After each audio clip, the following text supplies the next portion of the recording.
Dami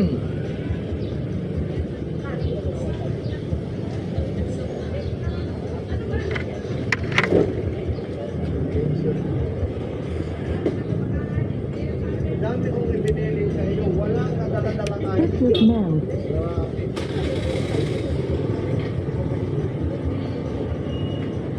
Mautos mo na rin. Wala, lahat ng ibinili mo. Walang taba. Dami. Dami niya. Grabe naman yung utak na ng tao.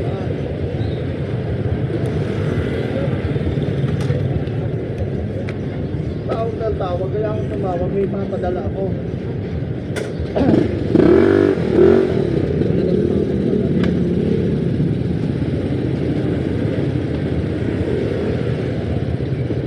Ito nga, pre.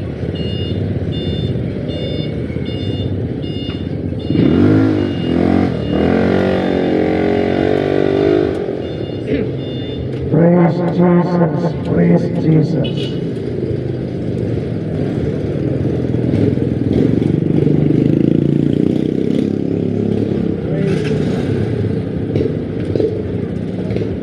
Praise Jesus, praise Jesus.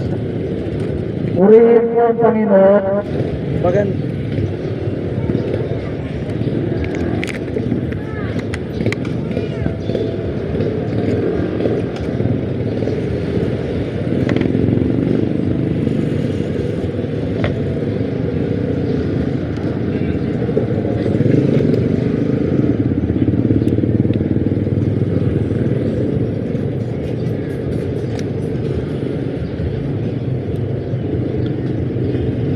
Praise Jesus. Praise Jesus. Magandang umaga po muli. Ito po sa mga taga-Bagong Palengke. Pagpalain po kayong lahat ng Panginoon, sapagkat ako po ay muling pinadala sa inyo ng Panginoon upang makapakinig kayo ng kanyang mabuting balita. Pagpalain po kayong lahat ng Panginoon. Magandang umaga po sa inyong lahat. Ako po'y mag-uumpisa na. Panginoon, salamat po ako'y dinako mo sa lugar na ito ng Bagong Palengke ng Bulihan upang mapagpala silang lahat, kami lahat na iyong mga salita, Panginoon. Ikaw ang mangusap sa bawat isa sa amin. Holy Spirit, ikaw ang mangusap sa bawat isa sa amin at ginagapos ko ang mga espiritu ng kaaway na sa amin ay hadlang sa gawain ito ng Panginoon. Ginagapos ko mga espiritu nito at tinatapon ko pabalik sa hell in Jesus' name. Kinakalagan ko ang Holy Spirit at ang espiritu ng salvation, espiritu ng faith in Jesus Christ alone, ang kumilos sa bawat isa sa amin sa lugar na ito. Espiritu ng conviction from sin, repentance from sin, salvation by grace through faith in Jesus Christ alone. And I command the mighty angels of God, kalibutan ako at binabalaan ko sino mang manggugulo sa gawain ito ng Panginoon. In Jesus' name, Amen. Amen. So magandang umagang muli sa inyo mga taga-Bulihan.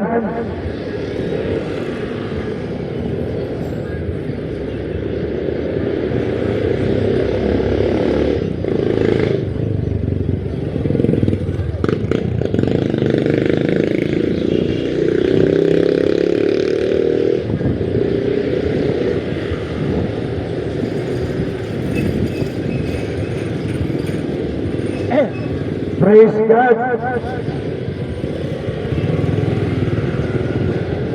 Ang sabi ng salita ng Diyos sa 1 Timothy chapter 4 verse 1, now the Holy Spirit speaketh expressly that in the latter times some shall depart from the faith, giving heed to seducing spirits and doctrines of devils. So dito binapahayag ng salita ng Diyos kay Pablo, patungo kay Timoteo na nire-represent ang church, ang mga tao. Ang sabi ng salita ng Diyos, sa mga huling araw, ang iba ay tatalikod sa pananampalataya. Marami sa panahon sa mga huling araw na to, dahil sa kahirapan nararanasan sa buhay, marami ang tatalikod sa pananampalataya. Kapatid, huwag ka nawang mapabilang doon, sapagkat ang Biblia mismo nagwawarning sa atin. Sa mga huling araw, maraming tatalikod sa Panginoon dahil sa mga kabi-kabilang mga gawa ng kahaway sa mundong ito. Maraming tukso, maraming kasamaan, at maraming kaguluhan. Andyan pa ang maraming korupsyon, nandyan pa ang maraming kaguluhan, nandyan pa ang kasamaan ng mga tao, nandyan pa ang iba't ibang hulaang mga ngaral. Pagsama-samahin mo ang tao ay magpanghihinaan ng pananampalataya. Kaya nga mga kapatid, nire-remind tayo ng Panginoon sa mga huling araw ganito mangyayari.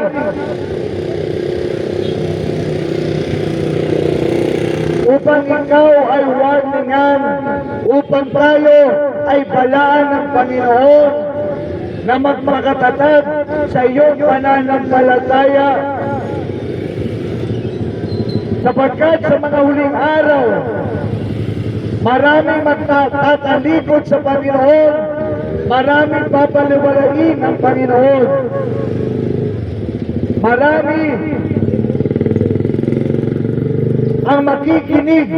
Ang sabi dito, giving heed to seducing spirits and doctrines of devils. Maraming mapanghikayat na espiritu ang lalabas sa mga huling araw na ito.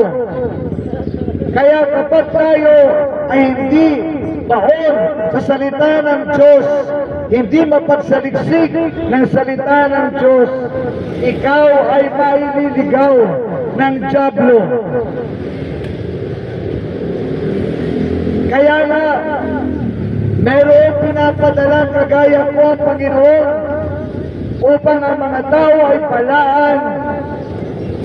Sa mga huling araw, mga kapatid, tayo po ay nasa mga huling araw. Ito po yung tinatawag the last of the last days, kung saan si Jesus ay babalik. At sinasabi ko po sa inyo, ang Panginoong Jesus ay malapit nang bumalik. Sa ayaw at sa gusto mo, ang Panginoon ay babalik. Nakahanda ka man o hindi, ang Panginoon ay babalik. Meron itinakda ang Panginoon na araw na siya ay babalik sa sanlibutan ito at kukunin ng Panginoon ang mga sumasampalataya sa Kanya. Subalit yung mga nakinig sa ibang espiritu at tumalikod sa pananampalataya sa Panginoon at nakinig sa mga doktrina ng demonyo, sila po ay hindi makakasama sa tinatawag na the rapture of the church. Totoo po yung rapture of the church, mga kapatid. Ang sino man nagsasabi na hindi ito totoo, yan po ay daya ng kaaway. At sino man nangangaral na hindi si Jesus ang pinapangaral, yan po ay daya ng dyablo at walang papasok sa kanila sa kaharian ng Diyos. Kaya bago ka mangaral, tiyakin mo ang ipinapangaral mo ay tama. Kung hindi si Jesus ang pinapangaral mo, tumahimik ka. Ang sabi ng salita ng Diyos, sumpain ang nangangaral nang hindi si Jesus ang pinapangaral. Kaya God forbid, kapatid, huwag ka maglalakas ng loob ng mangaral na hindi si Jesus ang pinapangaral mo, sapagkat ang kahatulan ng Diyos ay isa sa iyo, sapagkat marami kang ibubulit sa dagat-dagatang apoy ng impyerno. Ang totoong manangaral ay si Jesus ang pinapangaral at wala nang iba. Hindi si Muhammad, hindi si Allah, hindi si Saint Paul, hindi si Saint Peter, hindi si Maria, hindi si Pablo, hindi si Santiago, hindi si Juan ang tagapagligtas. Si isa lang ang tagapagligtas ng mundong ito. Si Jesucristo lamang ang tanging tagapagligtas ng mundong ito. Kaya kung ikaw, kapatid, meron ka pang alam na ibang tagapagligtas, tigilan mo lang kahangalan mo. Maraming lumalakad sa kahangalan sapagkat hindi nagbabasa ng salita ng Diyos. I'm sorry. Yung pong totoo, ang salita ng Diyos ay totoo. But you shall know the truth, and the truth shall set you free. At malalaman mo katotohanan, si Jesus ang katotohanan. At palalayain ka ni Jesus sa kasinungalingan ng mundong ito. Kapatid, ang sinasabi ng salita ng Diyos, maraming tatalikod. Bakit sila tumalikod? Sapagkat hindi sila nagbabasa ng salita ng Diyos. Hindi nila pinamumuhay ang salita ng Diyos. At wala silang tunay na relasyon sa Panginoong Yesus.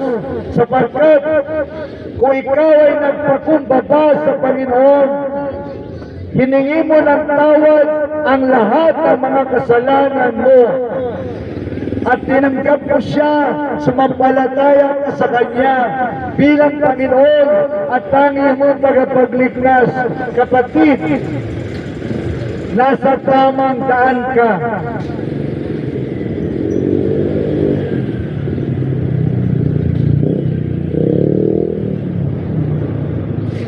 Ang sabi, doctrines of the devils. Marami nangangaral. Ibig sabihin dito, kapag hindi si Jesus ang pinapangaral, that is doctrines of the devils.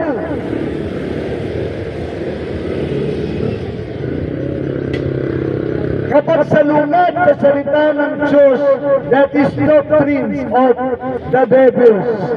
At marami sa atin madaling mauto ng dyablo. Ang tao, ang tamad magbasa ng salita ng Diyos, ang tao ang tamad manalangin, ang tao ang tamad dumalo sa gawain ng Panginoon. Pagkatapos, pag naranasan ang mga pagsubok, iyak ng iyak sa Panginoon at sisisihin ang Panginoon.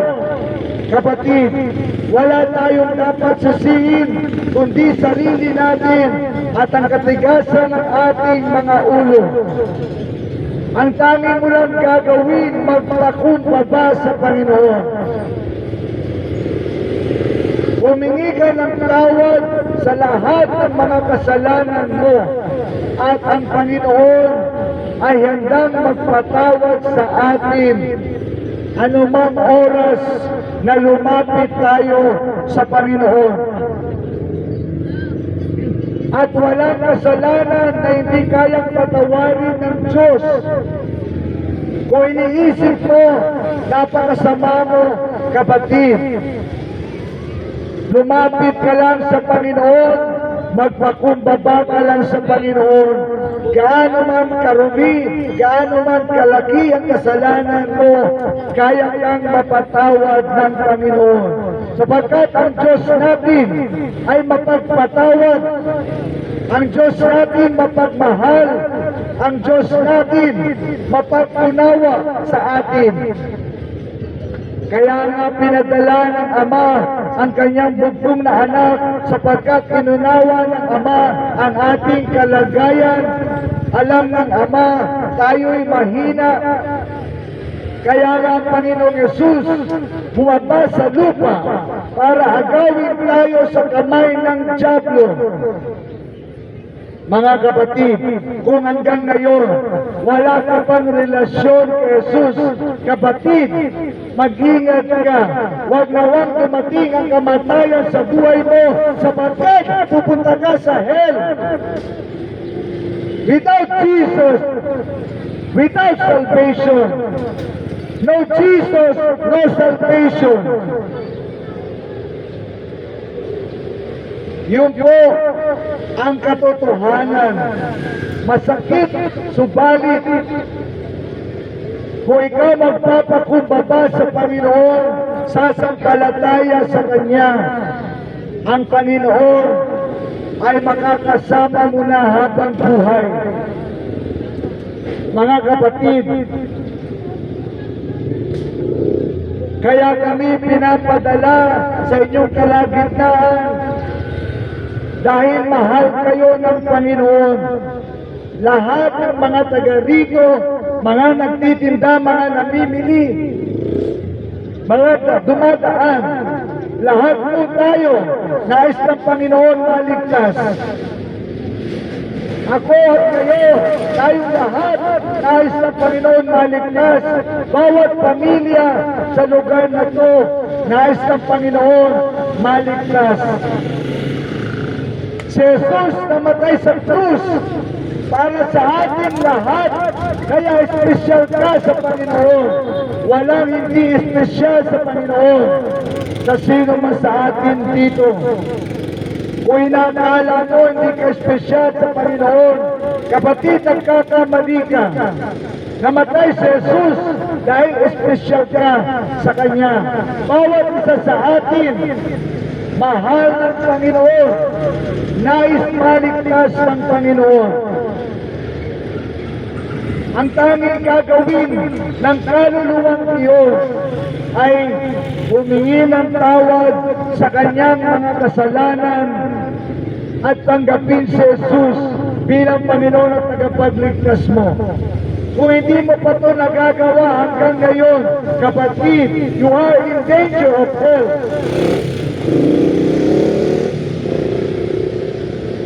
Sino man hindi pa tumanggap sa Panginoon, they are in danger of hell.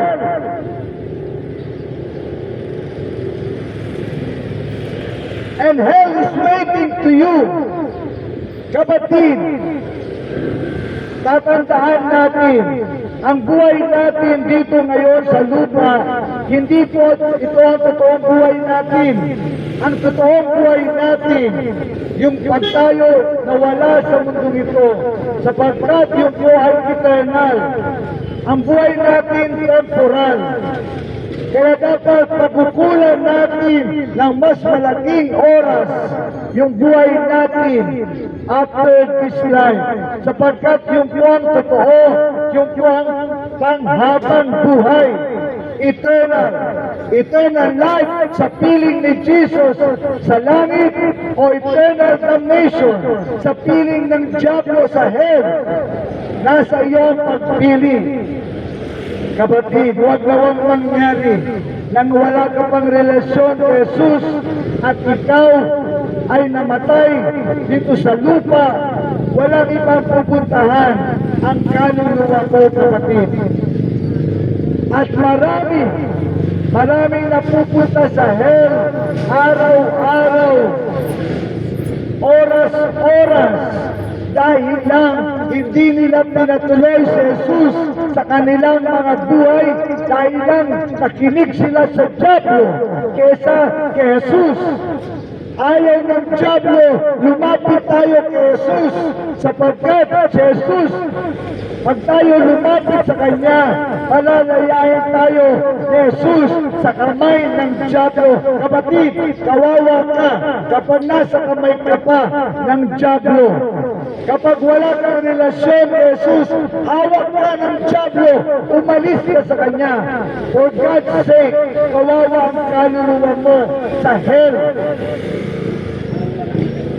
Dito pa lang sa lupa, sisirain na ng Diablo ang buhay mo. Ang sabi sa John 10,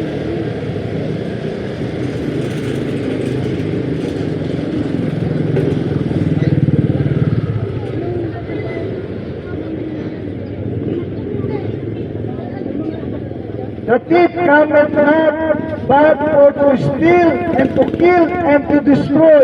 Yung thief po dito ay ang Diablo, si Satanas. Ang sabi ito, ang kanyang pakay lamang sa mundong ito ay magnat, to steal, to kill, and to destroy. Kapatid, huwag mong hayaan ang kaluluwa mo, ang buhay mo, ay paglaruan ng Diablo. To steal and to kill and to destroy. Yan ang dapat mong paniwalaan. Walang mabuti. Ang dulot ng Diablo sa buhay ng tao. But to steal, to destroy, and to kill. Kaya kawawa ang kaluluwa mo kapag nanatili ka sa kamay niya. Kapatid, para ka makalaya sa kamay ng Diablo, lumapit ka kay Jesus. Lumapit ka kay Jesus. Lumapit ka kay Jesus. Ang sabi naman ni Jesus, I am come that they might have life and that they might have it more abundantly. Ang sabi ng Panginoon, siya ay bumaba sa lupa. Dala niya ang buhay na walang hanggan sa sino mang sasampalataya sa Kanya. Kapatid, sasampalataya ka lang sa Panginoon. Minsan mo lang gagawin na ikaw ay magsisi sa iyong mga kasalanan at tanggapin si Jesus bilang Panginoon tagapagligtas, pero ang dulot noon, forever, eternal life.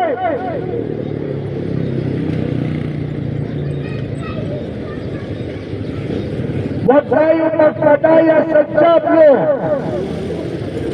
Kawawang tao na mas nakikinig sa Diablo kaysa kay Jesus. Maraming tao napupunta sa hell sapagkat nakinig kay Satanas kaysa kay Jesucristo.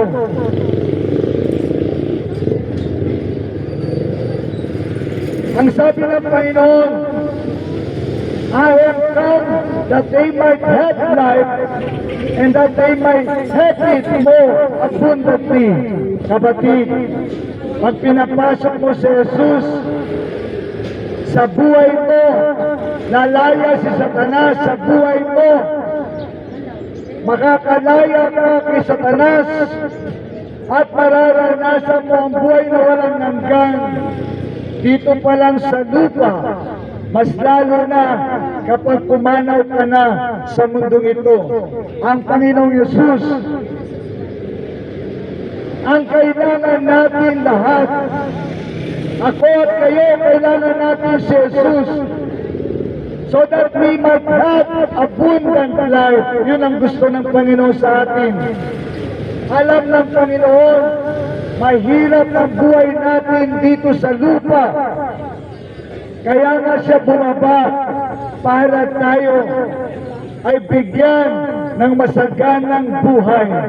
Subalit, hindi magagawa ng Panginoon yun kung ayaw mo siyang papasukin. Mas gusto ko pa si Satanas sa buhay mo kesa kay Jesus.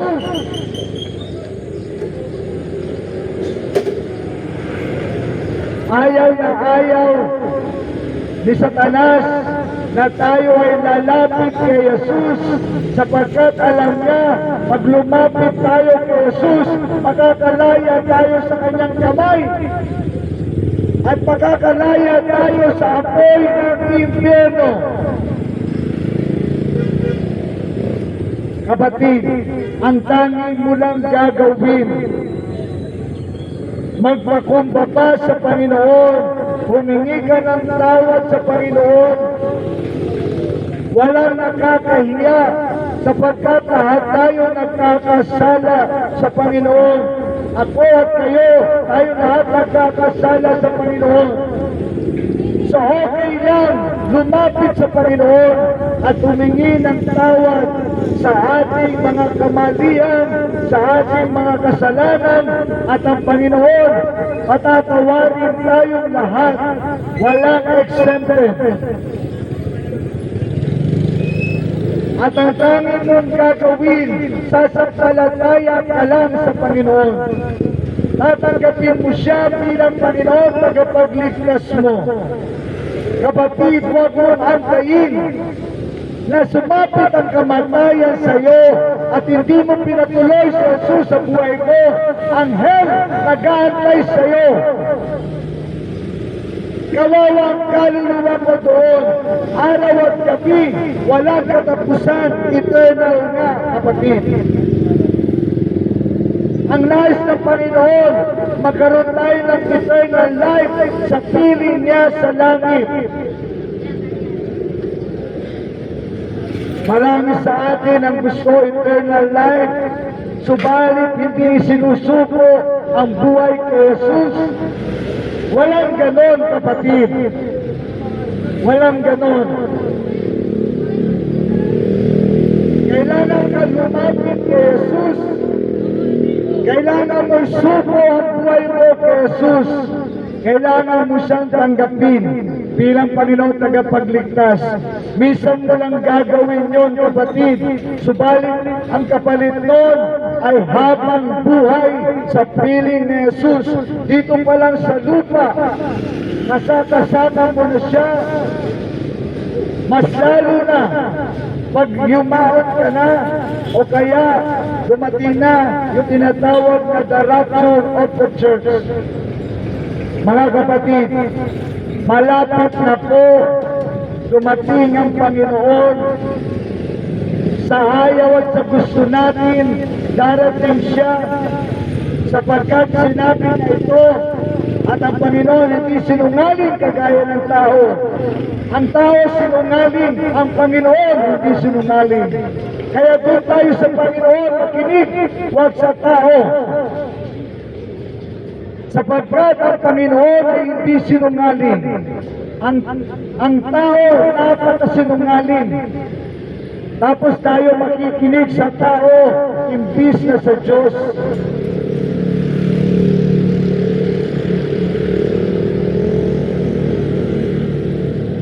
Ang sabi ng Panginoon, I am the good shepherd. The good shepherd giveth his life for the sheep. Ang Panginoon ay mabuting tupa. Mabuting pastol ng mga tupa. Tayo po lahat ay mga tupang nawala sa piling ng Panginoon. Ginanap tayo ng Panginoon isa-isa. At ibinuwis niya ang buhay niya alang-alang sa bawat isa sa atin. Lumapit tayo sa mabuting pastol, ang Panginoong Yesus. Ang Panginoong Yesus ay mabuting pastol. Kapatid, walang nakakahiya kapag ikaw ay lalapit sa Kanya. Walang nakakahiya kapag ikaw magpapakumbaba sa Kanya. Walang nakakahiya kapag isinupo mo ang buhay mo kay Jesus. Mga kapatid, tayo po lahat ay mga tupang nawala, naligaw ng landas, at natagpuan ni Jesus. Kapatid, natagpuan ka na ba ni Jesus? Kapatid, nahanap ka na ba ni Jesus? Hinahanap ka niya hanggang ngayon. Kung hindi mo pa siya pinatutuloy sa buhay mo, kapatid, hindi ka pa niya natagpuan. Nais ng Panginoon, mahanap ka, hinahanap ka niya, lumapit ka sa Kanya. Huwag ka lumayo sa Kanya, sapagkat ang dyablo natutuwa kapag tayo ay lumalayo sa Panginoong Yesus. Kapatid, lumapit ka sa Kanya. Ang ating mabuting pastol ay mapagpatawad. Kaya anumang kasalanan mo ay kaya niyang patawarin. Ang ating mabuting pastol ay maawain. Kinahapagan tayo ng Panginoon. Kinakahapagan tayo ng Panginoon. Kaya nga ang Panginoon namatay sa krus, alang-alang sa bawat isa sa atin. Kapatid, huwag mo sayangin yung dugo ng Panginoong Yesus na nabubo sa krus ng Kalbaryo. Dumanak ang dugo ng Panginoong Yesus upang hugasan ang ating mga kasalanan. At upang hindi tayo mapunta sa hell, kapatid, ang hell ay nakakatakot na lugar. Wala nang pag-asa pag napunta pa sa hell. Pag namatay ang tao, hindi na siya pwede pang maligtas. Pag namatay ang tao, pupunta siya sa langit kung meron siyang relasyon kay Jesus. At pupunta siya sa hell kung wala siyang relasyon kay Jesus. Kapatid, ang tangi mo lang gagawin, mag-repent ka sa iyong mga kasalanan. Tanggapin mo si Jesus bilang Panginoon at tangi mong tagapagligtas. Yun lang ang gagawin mo. Walang mahirap doon. Walang mahirap doon, kapatid. Walang nakakahiya doon. Sa ating pagpapakumbaba sa Panginoon, yayakapin ka ng Panginoon, papatawarin ka ng Panginoon, nilinisin ka ng Panginoon, ililigtas ka ng Panginoon, at isusulat ng Panginoon ang pangalan mo sa aklat ng buhay na siya magiging gate pass mo sa langit. Kung wala ang pangalan mo sa aklat ng buhay, hindi ka makakapasok sa kaharian ng Diyos.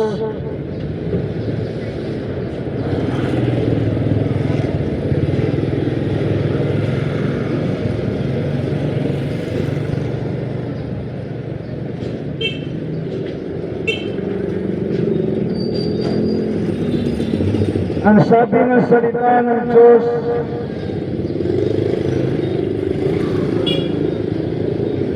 and whosoever was not found written in the book of life was cast into the lake of fire. Kapag ang pangalan mo wala sa aklat ng buhay, hindi ka makakapasok sa kaharian ng Diyos. Kapatid, ang tangi lang gagawin mo para masulat ang pangalan mo sa aklat ng buhay ay yung sumampalataya ka kay Kristo, humingi ka ng tawad kay Kristo. Yun lang ang gagawin mo. Tapos hindi mo pa ginagawa, nagpapatumpik-tumpik ka pa, nagmamalaki ka pa sa Panginoon, na para bang hawak mo ang buhay mo. Kapatid, ang buhay natin ay hawak ng Diyos. Kapag nakita ng Diyos na ikaw ay matigas ang ulo, matigas ang puso, nasabihin ng Panginoon, okay, gusto mo sa hell, so be it. Ginusto mo yan eh. Kaya ang mga napupunta sa hell, nagustuhan nila ito, pinili nila ito. Hindi ang pagpunta ng kaluluwa sa hell, it is their choice. Pinipili ito ng tao, hindi ng Diyos. Ang nais ng Diyos, piliin mo siya habang buhay ka pa. Sapagkat pagpatay ka na, hindi mo na siya mapipili pa. Ang pagpili sa Panginoon ay habang ikaw ay malakas pa. Malakas pa. Kaya sabi ng salita ng Diyos, hanggat ikaw ay malakas, paglingkuran mo ang Panginoon, hanapin mo ang Panginoon. Sapagkat lahat tayo ay tatanda, lahat tayo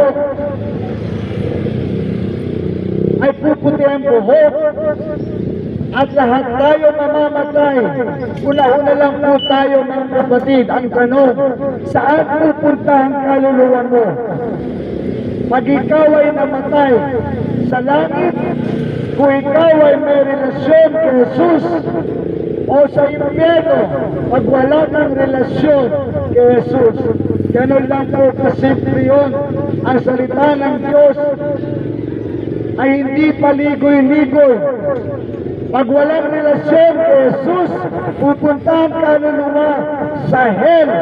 Pag mayroong relasyon kay Jesus, pupuntahan ka kaluluwa sa heaven, sa piling ni Jesus. At pag tayo namatay, hindi tatanungin ng Panginoon, anong religion mo sa baba? Ikaw ba ay Catholic? Ikaw ba ay INC? Ikaw ba ay born again? Ikaw ba ay Sabatista? Ikaw ba ay saksi ni Jehovah? Ikaw ba ay Muslim? O ano pa man? Hindi po tatanungin doon. Hindi po nakarecord doon kung anong religion mo. Ang nakarecord doon sa aklat ng buhay kung tinanggap mo si Jesus bilang Panginoon tagapagligtas dito sa lupa. Para ma-register ang pangalan mo doon sa aklat ng buhay.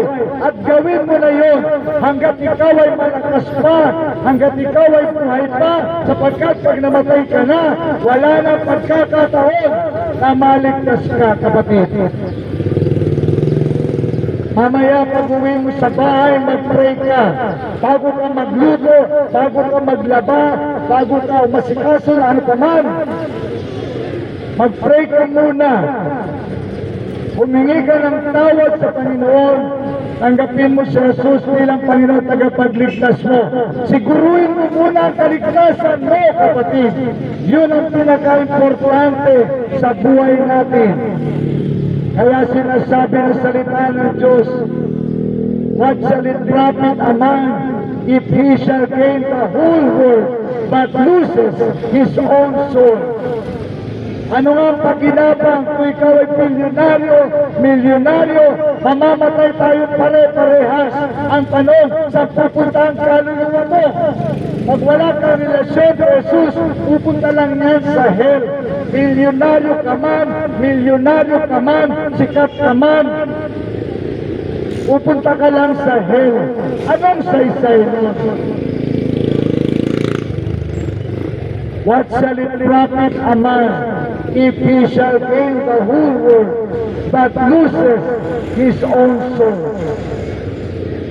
Sapagkat sabi nga ng salita ng Diyos, mahirap ang mayaman pumasok sa kaharian ng Diyos para siyang kamelyo na pumapasok sa butas ng karayom, sapagkat karamihan sa mga mayayaman hindi iniintindi ang Panginoon. Akala nila nasa kanilang lahat, kapatid, lahat ng blessing mo galing lang sa Panginoon. Huwag kang hangal. Lahat ng kayamanan mo galing lang sa Panginoon. Huwag kang hangal, kapatid. Lahat ng nasa atin, bigay lang ng Panginoon. Walang galing sa iyo. Ang sabi ng salita ng Diyos, lumabas, dinanganak tayo, walang dala, aalis tayo sa mundong ito nang wala rin dala. Ang tanging mong dadalhin ang pananampalataya mo sa Panginoong Yesus. Yun ang dapat mong madala. Pag wala ka na sa mundong ito, ang pananampalataya mo kay Jesus, yun ang pinaka-importante. Wala nang iba. Kaya pagdating mo sa bahay, mag-pray ka muna. Siguruhin mo muna ang kaligtasan mo. Humingi ka ng tawad sa mga kasalanan mo. At tanggapin mo siya bilang Panginoon tagapagligtas mo. Mamaya magpe-pray ako. Sumunod po kayo upang maligtas kayo. At pagkatapos nun, ang Panginoon na bahala sa mga susunod na gagawin sa inyo. Ang Panginoon na magtuturo sa inyo sa mga susunod na gagawin ninyo.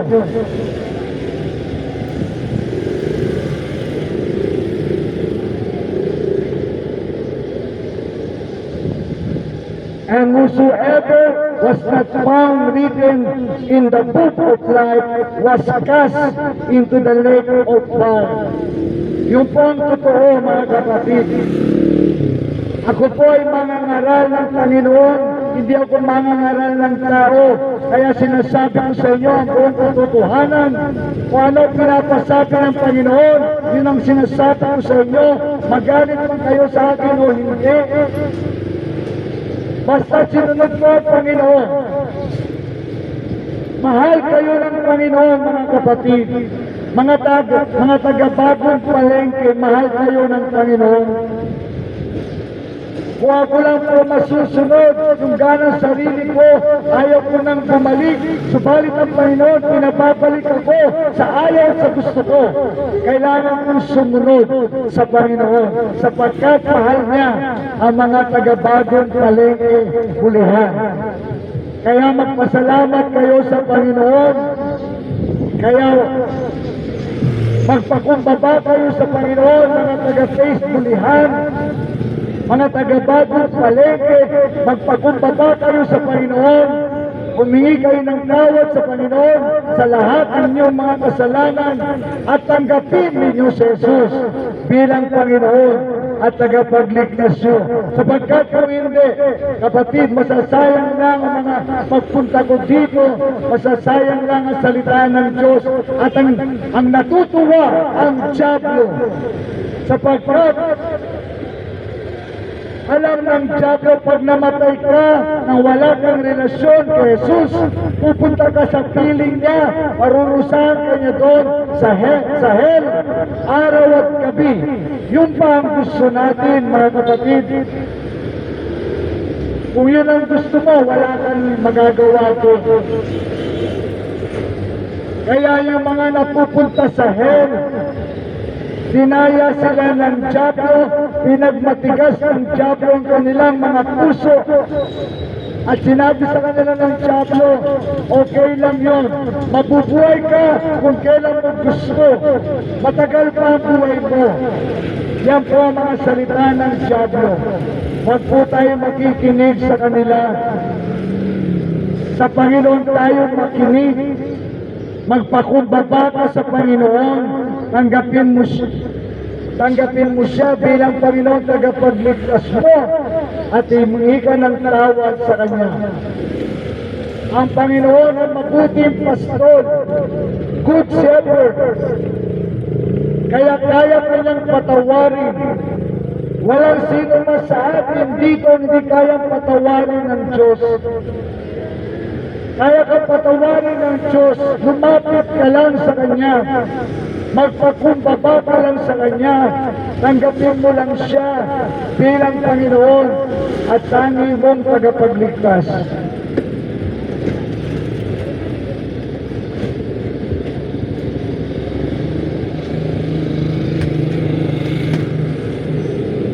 Sabi sa Revelations 21 verse 4, but the fearful, or verse 8, but the fearful and unbelieving and the abominable and murderers and wrongdoers and sorcerers and idolaters and all liars shall have their part in the lake which burneth with fire and brimstone, which is the second death. Sa Tagalog, ang mga tuwag, ang mga di sumasampalataya, ang mga gumagawa ng kahalayan, ang mga mamamatay tao, at lahat ng gumagawa ng masama ang sabi ng salita ng Diyos at sumasamba sa mga Diyos-Diyosan at mga sinungaling ay meron silang bahagi sa dagat-dagatang apoy ng impyerno. Mga kapatid,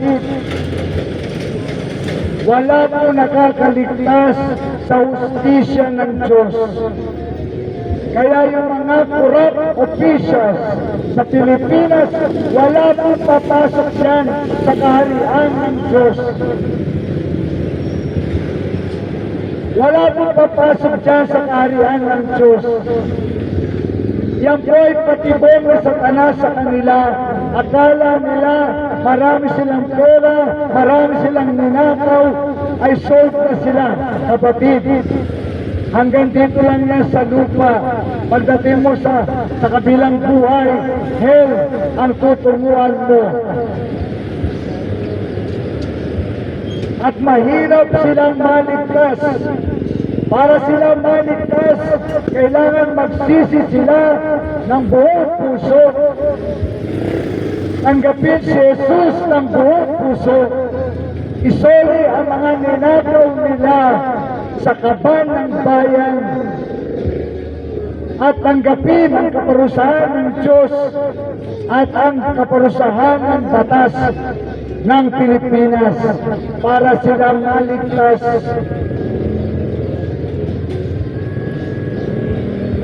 Kaya mga kapatid, huwag natin silang nag-iisip. Pag-isipan mo yung relasyon mo kay Jesus sapagkat hindi ka magkukulang, hindi ka magkukulangin ng Panginoon, hindi ka maghihirap, hindi ka mawawalan kapag si Kristo nasa piling mo.